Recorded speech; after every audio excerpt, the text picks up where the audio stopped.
Hey, hello everybody. Welcome back to Matt and Cheryl's Gen Excellent playlist. I'm Matt, I'm Sheryl. and joining us for a second consecutive show, unprecedented around these parts, Cheryl's husband Mike, because we just didn't have time on our last show to dig all the information we needed out of Mike, so we've hauled him back out for more. And the reason we've got Mike here is before we proceed on to the next year in our journey through our Gen X musical lives, 1981. We want to talk about our favorite music from this past year, 2023, since the calendar just turned. And Mike, I think of the three of us, way more clued in to new music. I've probably listened to, I don't know, a dozen, maybe 12 to 15 new albums at this point, and several of those just one or two listens. But I've got my favorite. Cheryl's going to talk about her favorites, kind of focusing on her area of expertise, prog rock. I've got a few. Yeah. You got a few. You got a few. We'll start with Mike. So Mike and Cheryl, of course, are proprietors of Silver Platters chain of record stores in the Puget Sound area. Mike, traditionally at your Platters stores, your staff compiles lists of favorites at the end of the year, so you get a lot of input there. What turned your head? What pricked your ears during 2023? Well, I first have to say that 2023 was a year that I was so preoccupied with several different things that I didn't really get to listen to a lot of stuff. Most of my listening to current music is that we have a playlist that we play in the store of basically the last week's new releases. Stuff you're trying to sell. Yes. And turn people on to. And it runs the gamut from every different genre. And usually every week there's at least 3 or 4 tracks where I find myself going and oh, who is this? And then listening to the full album. I used to do the playlist all myself up until a few years ago. And now that job's been taken over by a couple other people. So that further disjoints me from knowing what new music is coming out. But I really felt disconnected this year. And by the end of the year, when I was being asked, what are some of your favorites? Because we usually do a year end and the beginning part of the next year are favorites because there's very few new releases in December and early January. I really couldn't come up with much. And when I knew we were doing this show, I started looking back through the releases of this last year, and I feel very inadequate. Oh, great. You're supposed to be the expert here. As inadequate as you feel, you're going to trump the two of us, I'm sure. One thing that stood out for me, and I don't know if it's me or if it's just where music is going and the creative juices in music today, but I didn't go back and listen to our year-end show of last year. But if I remember correctly, I commented at that time how many female artists were in my best of for 2022. Yeah, I remember that. And that's just continued. Yeah, and that has continued. Yeah. And I don't have a favorite album of the year. I would say that the album that interested me the most and I listened to the most was Kara Jackson's Why Does the Earth Give Us People to Love? This one I do not know. It was interesting because it was one of those that 4 of the songs were playing on the playlist. And every day I'd hear these songs. I was like, who is this person? It sounds like a male artist from the early Island years, singer-songwriter, playing guitar. 2 of the songs sounded very male in vocal range. To clarify, you're referring to the Island record label, right? Yeah, the Island record label. So like the pink label years for record collectors. Yes. Yeah, the years with Nick Drake and Fairport Convention and Traffic. Right. The album has a lot of production that really seems to be that type of production. She was the poet laureate. And so she's a poet, but she's also a singer-songwriter and a really good guitar player. And this album just goes all over the board. And then to watch the videos that go along with it are even more interesting in her artistic process. If you haven't listened to it, you should. It's very interesting. It is very singer-songwriter. Sometimes it gets more contemporary and pop song structures of today, especially the newer kind of R&B, soul pop structures that have been popping up that are really interesting. So that album was the one I listened to the most. The one I probably liked and listened to the next most was Michelle Indigocello's new album. I didn't even know she had a new album. Yeah, and it's on Blue Note Records, a famous jazz label, which has been branching out. I think she was on some of Robert Glasper's Blue Note stuff. And I don't know if you've listened to Robert Glasper at all, but Jazz keyboard player, right? Yeah, but he tends to he goes out and it's much more than jazz. He's well versed in all sorts of stuff. But Michelle Indigocello, this is her first stuff that is written by her. Her last album was 5 years ago, and it was a covers album, which is a very good album, but it was on a small indie label, so a lot of people didn't know about it. Yeah, I haven't followed her since her second record. Yeah, this is her first album of her own material in 9 years, and it covers the gamut. It does have jazz leanings in it. Jason Moran, who's a great jazz artist, is on it with her. Several other kind of contemporary Blue Note jazz artists help her with the album. But it also has R&B and pop. It goes all over the board. It has really interesting musical structures in it, and it works really well. It's a roller coaster ride, and that's the kind of music I really like, is the music where each song is different and takes you through a journey through the album. And the name of her album is The Omnichord Real Book. I'm curious now, Mike, this seems to be the current era we're in the last few years, kind of a resurgence of interest in jazz music, newer artists. Are you noticing more sales of newer jazz artists and albums at your stores? Is that something that's tangible, or? In a way, yes. And the sad part of it being in a way, yes, is that the ratio of jazz and folk and singer-songwriter albums has increased sales-wise. And I don't think it's so much because there's more interest in it. I think that it really is because there's less interest and less viability of sales of big pop artists. You know, back in the day, you know, when there was U2 and Sting and Dire Straits and Madonna. When a new album came out, I'd be ordering thousands of CDs to last us for the first couple months. And now for something that I think is going to be really big, I may be ordering 90, 100.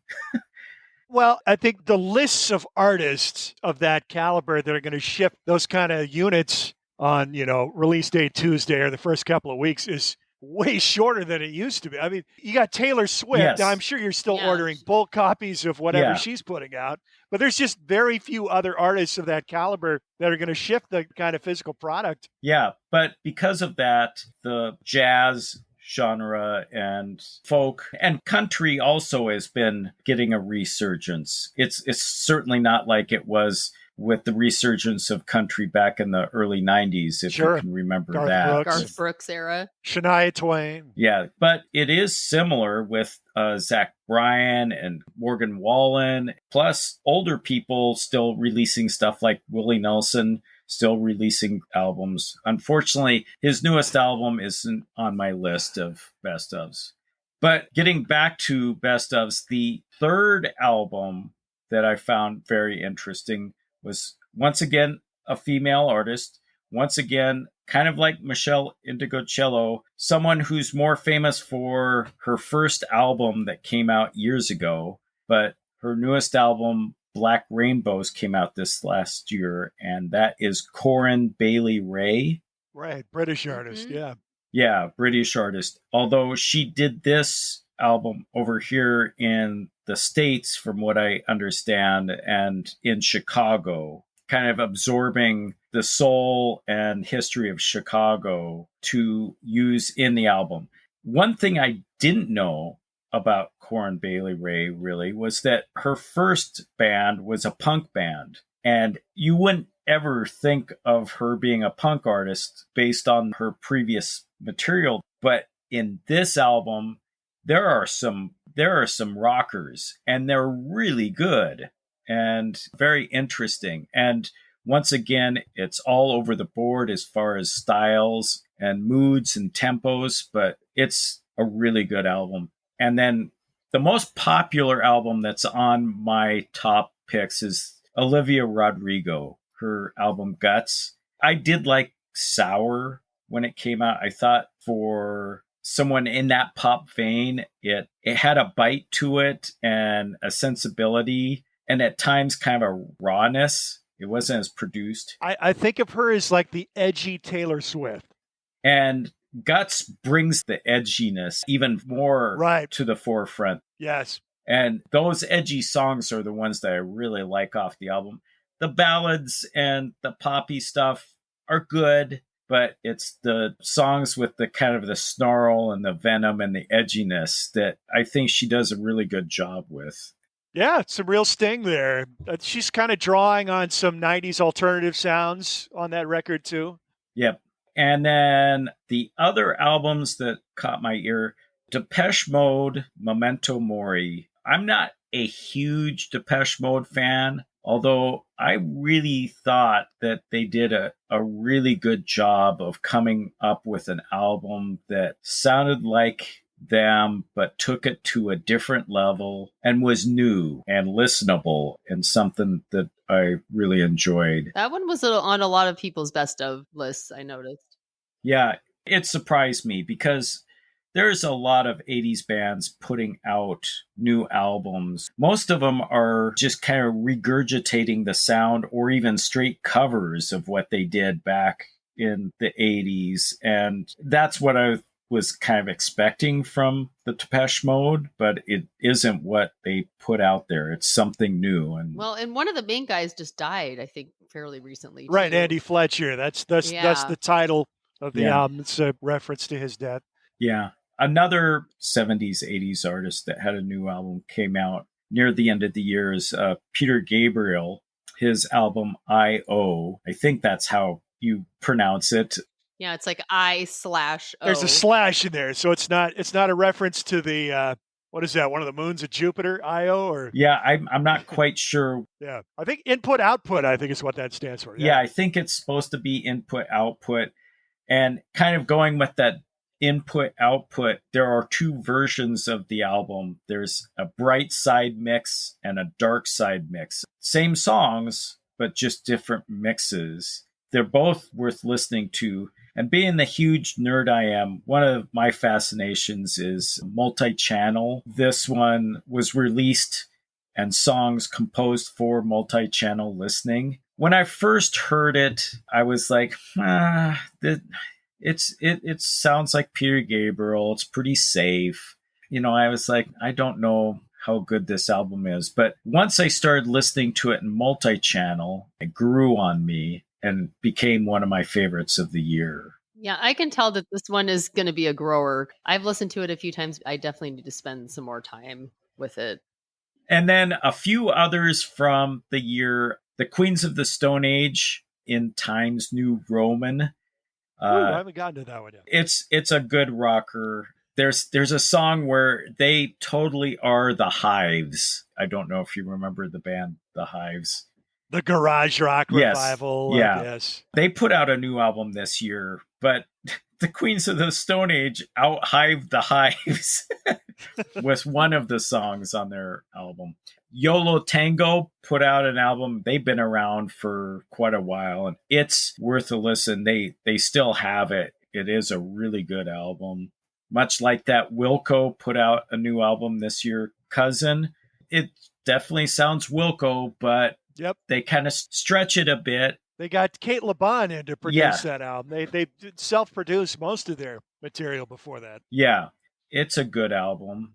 And then the last one that came out this year that's a new album is The Pretenders' Relentless. That's gotten some really good reviews. I've liked most of the Pretenders albums that have come out. The Chrissy Hind solo stuff I've been iffy about. But this one, some of the snarl, some of the attitude that was kind of lacking, that was there for the early Pretenders albums, comes back in this one. And I think it's one of the best albums they've put out in a while, and one of the better albums of 2023. And then I always like to have an archival release, a reissue. The Who, the really deluxe version of Who's Next Lifehouse, with all the added material. But the 5th iteration of that album and project. Yes. Have they finally cleaned out the vaults? Pete will never let it die. Nobody still understands what it's about. I know there's a graphic novel that accompanies this. Yes, now. there is. Yeah. Mm-hmm. Which sheds a little more light on it for us, Yeah, too. but the Steven Wilson mixes for Who's Next are great. These are the multi-channel, Yeah, the 5.1. multi-channel remixes. Well, there's also just straight stereo remixes, and there's multi-channel, and there's a bunch of live material. So a lot of it's been out there in some bootleg form, but it's really cleaned up. And I mean, there's 8 CDs worth of stuff. It's It's even a lot for me. Okay. Yeah. Ambitious, but I think for those people that love The Who, and even though it's been done several times over, I thought that it was put together really well and well thought out. I think I have more versions of Who's Next than just about any other album. Yeah, there are a lot of versions. But the thing about this box set, and he's put out other Lifehouse box sets before too, but anything that has Steven Wilson remixing is worth buying. Even if you have a million other versions of the album, you're going to hear something new, something you haven't heard before, because he just does such an amazing job. I've yet to go down Steven Wilson Avenue, and part of the problem is we don't have a suitable room to set up a 5.1 system, so I've just never really concerned myself with that. Yeah, you have to have the proper system set up, and you have to sit right in the middle. And that's the other thing that's hard about it, is you have to like really make a point to just sit there and listen. Yeah. You can't be walking around doing other stuff. You have to just sit right there in the middle of the room and listen. And you got to be in the sweet spot. Yeah, which I don't find myself doing that often when I'm listening to music. But when you do take the time to do it, it's worth it. And the thing about the Steven Wilson remixes too is that pretty much everything that he's taken on is an album I love. A lot of it's prog.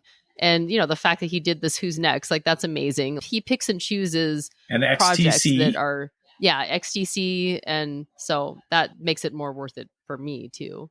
Well, I'm going to throw a few out there. Mike, you referenced female artists in jazz. I mean, I've got a couple of examples of the Boy Genius album I thought was really good. That's kind of a semi-super group. Phoebe Bridgers, Julian Baker, and Lucy Dacus, not sure how she pronounces her last name.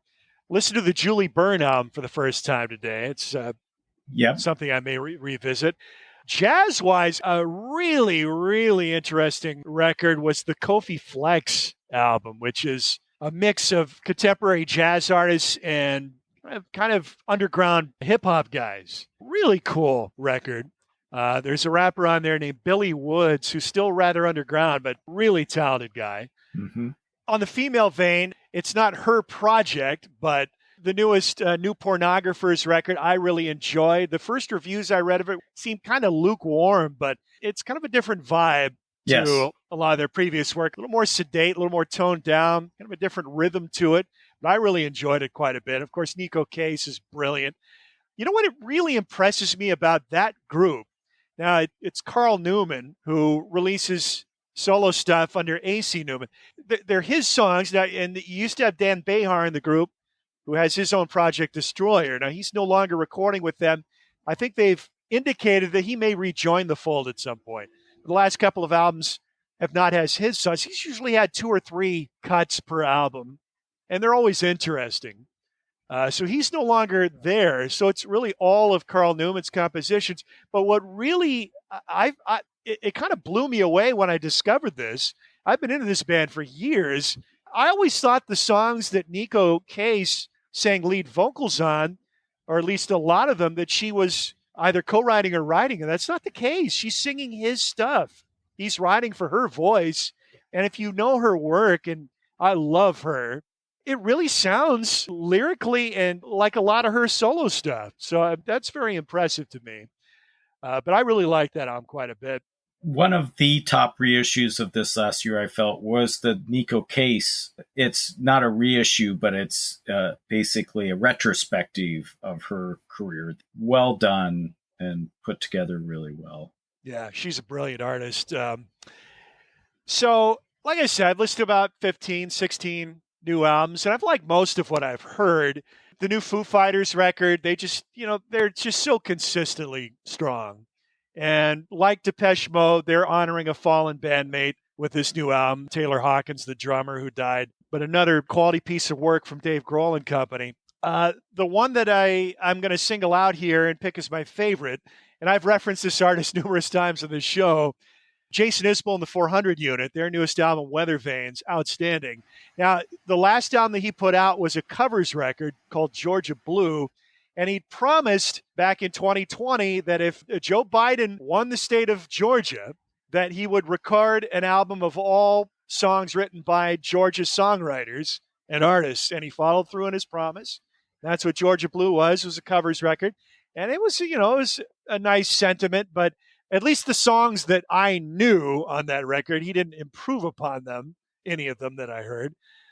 But he's right back to form with this newest record, Weather Vanes. I think it's right up there with his best, which for me would include the Nashville Sound and Southeastern. His prior album before Georgia Blue, Reunions, I didn't put it up there as high as those two albums I just mentioned, but every one of his records has at least one or two songs that are just killers.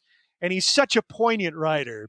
I've called him the new Bruce Springsteen. He's really kind of following in Bruce Springsteen's footsteps as kind of the poet of blue collar, America's working poor, and the South in particular. He's an Alabaman. For those who don't know Jason Isbell, he was in a band called Drive-By Truckers, not an original member of that band. They drafted him in well into their career. And he debuted on the Decoration Day album. Young artist, the first songs that he'd ever recorded and released were on this Drive-By Truckers album, and the title track is one of his songs. So obviously they held him in pretty high regard, bring him into the fold, and he only had 2 cuts on the album, I think 3 maybe, and one of them was the title track. So that'll tell you something. So that song's on there, an Outfit. He was with the Truckers for 3 albums. They booted him because he was getting a little too involved in the rock and roll lifestyle.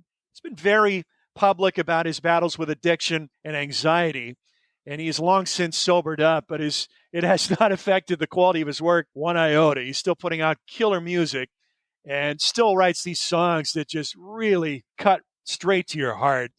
And if I had to pick one track off this album, it would be the second cut, King of Oklahoma, which is, the one criticism I would have of Isbell, and I think he and Amy Mann are 2 of the greatest contemporary songwriters, and I think of them very similar styles thematically, lyrically. They're writing about addiction and codependence, people dealing with that kind of stuff.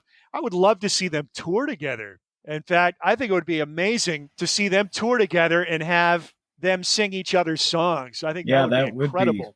Amy Mann, her musical style is different, but what I was going to say, the criticism I would have, and the same with Amy Mann, they tend to have a sameness to their sound. I mean, they're kind of a boilerplate sound. It's great. It's great, but they do go to the well pretty frequently. But one of the things I love about Isbell's new record, he's got a great band behind him, the 400 Unit. Excellent, excellent band. And they're a killer live act. Do not miss them if they come to your town. I've seen them live a couple of times. 2 of the best shows I've ever seen. But he's letting the band stretch out a little more on this record and kind of flex their muscle, particularly in the latter part of the record, last couple of songs. The last track on it is kind of a multi-part epic. Starts out straight 70s crazy horse vibe, and then it shifts gears in the middle, and then it kind of returns to that sound. The song before that is one of my favorites on the record. It's a rocker called This Ain't It. A little different sound for him on that, which I appreciated. But King of Oklahoma, if you're into Isbell, it sounds familiar. But again, it's a song about a guy, dealing with opiate addiction and the circumstances that put him in that situation and the effects that it's having on his life and his relationships. And he's just such an incredible writer. Not only that, a great musician and vocalist. So Weather Vane's another home run for Jason Isbell. I would say that and the new Porins album are the two that I've listened to the most from 2023. Okay. Well, I haven't listened to any of those. But I have listened to some prog this year. Of course you have. Once again, just like the last 3 or 4 years, there's been some really great releases. I echo Mike's Peter Gabriel, which, like I said, is one that I really want to spend some more time with. And actually, I didn't realize that there was 2 releases because I just went on to Spotify and was listening to The Bright, and now I'm intrigued and I want to go listen to The Dark. Another artist that we mentioned, but not for his own album, was Steven Wilson. He had a new album out this year too, called The Harmony Codex, and kind of going back to his more prog, less kind of electronic pop sound. And also another album I want to spend some more time with, but I just upon a couple listens know that it's good. Yes had a new album out this year, Mirror to the Sky. And shockingly, the same thing happened last year too. They had a new album out last year that I was like, there's no way Yes can still be putting out things that I care about or want to listen to. So who is in Yes at this point? If you talk about a new Yes album, you got to say who is actually in the band at this point in time. And people would even debate that they shouldn't even call themselves Yes anymore because right. The only member is Steve Howe. The only member who was an original or not even an original member really, but a member from the 70s right. is Steve Howe. He joined on their third album, but really, I mean, it was the beginning of their of what everybody, most people know Yes from. So John Davidson is the singer, and he's actually been the lead singer for quite a while now. I don't even know who the other members are because they're not anybody. They've rotated keyboardists so many times. They've had at one point Oliver Wakeman, who was Rick Wakeman's son. They had Jeff Downs was back. It might be Jeff Downs, who's from the Buggles, and he's been, in and out of Yes over the years. I believe Billy Sherwood, who took over for Chris Squire when he passed away, and he's kind of been in the camp for a long time too. But the album last year, it was good, but this album is actually really goes back more to their traditional 70s prog sound, and it's surprisingly good. I mean, I keep the bar pretty low for Yes, so if it's even just like halfway decent, it's like, oh wow, this, I want to get it on vinyl, and this is beyond halfway decent. What's the record that lowered that bar for you? Well, I guess what I should say is that anything in the 90s, from the 90s on. So anything after Big Generator? Yeah, okay. After Big Generator. And they've had great albums in the 90s and the 2000s and the 2010s, in the 2020s they have. But none of them are at the level of what they were when they were in their prime. What was the nadir for Yes? What was the rock bottom The low album? point? Yeah. Well, over the last 30 years, I haven't listened to enough of those albums to really know which one is like the worst, but I would probably say Union, which is the album that was on paper, it seems like it should be really amazing. And the tour from that album was amazing because it was Steve Howe and Trevor Rabin, Tony Kaye and Rick Wakeman, Bill Bruford and Alan White, and John Anderson on vocals. So it's basically like all the members of the classic Yes lineup together, but it's not good. It just doesn't work. And I don't think any of them were happy during that time. And they all realized that it was kind of a money grab because, it was like, let's get everybody. And that came out like in the early 90s. So, they've had their high points, they've had their low points. This is definitely above the middle. And also Trevor Rabin had a solo album that came out this year, Rio, which is really cool. He's the guitarist that came in and sort of revived Yes with 90125 and brought them into a more modern sound. And he's a South African guitarist, and he's a virtuoso. He really is. And this album really showcases that. He's got some really cool, just like acoustic tracks on there. There's some prog stuff. There's some more pop stuff. And it's a vocal album. He's had albums out in the last, 10 years, but they're just like all instrumental. And this one is more of a cohesive album. It's really good. And it's also in a limited form. The first issues, there's a 5.1 mix of the album. And of course it sounds great because everything he does sounds great. He produces his own stuff. So yeah, it sounds amazing. Another band called the Flower Kings, who have had like a million albums. And their lead guitarist, one of the main songwriters, singers, his name's Roy Stoltz. He's kind of just all over the place in the prog world.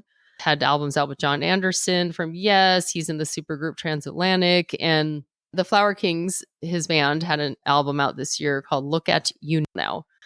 It basically sounds just like all their other albums, but I love them. They're great. They're a symphonic prog, but more like on the pop side too. They're Swedish, which most of my favorite bands, prog bands, are either from Norway or Sweden. They kind of sound like if Pink Floyd had John Anderson from Yes as their musical director, that's kind of how they sound. I definitely gravitate more toward the symphonic prog. I like, the flourishy flutes and the keyboards and the kind of soaring vocals, which is what the Flower Kings fall into that category. And my last two bands, which are my two favorite albums of the year, one is also a band from Norway. They're called, it's pronounced Jordsjo. It's spelled Jordsjo. The album is called Salaget, and very much symphonic prog, sounds very 70s. The flutes, Hammond B, and, like acoustic guitars thrown in there too, like Yes would have. Kind of some sort of psychedelic sounding songs. All of their albums are really good. And this one is no exception. And the way I even found this band is from my favorite release of the year, which is a band called The Chronicles of Father Robin. The album is called The Songs and Tales of Area. That doesn't sound prog at all. Does it not? I know. It's like, what other style of music would have a band named The Chronicles of Father Robin? And if you saw all the artwork, everything about this is like the prog lover's dream come true. I mean, it's the pinnacle. It's so incredible. They're a Norwegian band. All of the members of the band are parts of other bands, which is probably a good thing because they actually started this project in 1995. That's when the band came together. And they've been working on this trilogy. It's a 3-part album. A 3-part set. So they started recording it in 1997, and it's just like off the charts. It's symphonic. It's, every instrument you can imagine is in the mix. And I'm actually really bummed because I didn't find out about this band until about a month or so after they did a crowdfunding program and released it on vinyl. They only made 500 copies, and it's got this incredible artwork that's very like, Tolkien, like it's of course what any prog album should look like. But it's just this huge box set on colored vinyl, and they sold all 500 copies like in a minute, so I didn't get a chance to get that. But it's incredible. If anybody who likes 70s prog, when you think of bands like Genesis, Yes, Emerson, Lake and Palmer, Guilty as charged. Right in that wheelhouse. Right in that wheelhouse. And these musicians are amazing, which most prog musicians are. But these guys, they have people from Jordsjo are in this band. Also a band called Wobbler that I'm a fan of. The lead singer is the singer for The Chronicles of Father Robin. So I still am waiting for Mike to tell me that he got this in, the CD in, because they released 1, 2, and 3 separately. The third one hasn't even come out yet on CD, but I just ordered the vinyl for the second. Well, I hope it comes in because I haven't gotten mine yet. I'm still waiting. All right, speaking of wheelhouse, one other issue from 2023, obviously we got to talk about the Beatles reissuing the Blue and the Red albums with a new track on it. What did you guys think? Did you get excited about it or no? No. No. How excited were you in 1995 when the anthologies came out and they released Free as a Bird. And Well, okay. That I was excited about because I was excited about the anthologies, which is one of the Right. most incredible things that's ever happened for a Beatle fan, second to Get Back. yeah, but the new songs, I never got excited then, and I certainly didn't get excited now. I didn't get excited about him either because it was Yeah. like, okay, it sounds like Jeff Lynne's producing Paul's solo albums, George's solo albums from the 90s. It's like they sound too much like current solo Beatle projects. I don't really know a lot about that song, or like I don't really even know how it came about. I know it was a demo that Yoko found, I think. Yeah, that John was working on, and they originally were working on it when Free as a Bird came out. Oh, that's right. During the anthology time, they were going to use that song and they recorded it with George Harrison. But the technology of the day didn't allow them to pull out and make it work. Which is actually where Get Back comes into this, because they used the same technology they used in Get Back to bring forward the conversation sections that were really buried with like background noise, and they were able to. It's AI.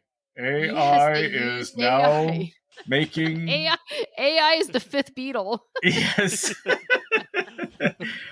And because they were able to do that, they unearthed this recording they had made back in the anthology days in the 90s with George Harrison's guitar, which I do think it's cool that it has George's guitar on it.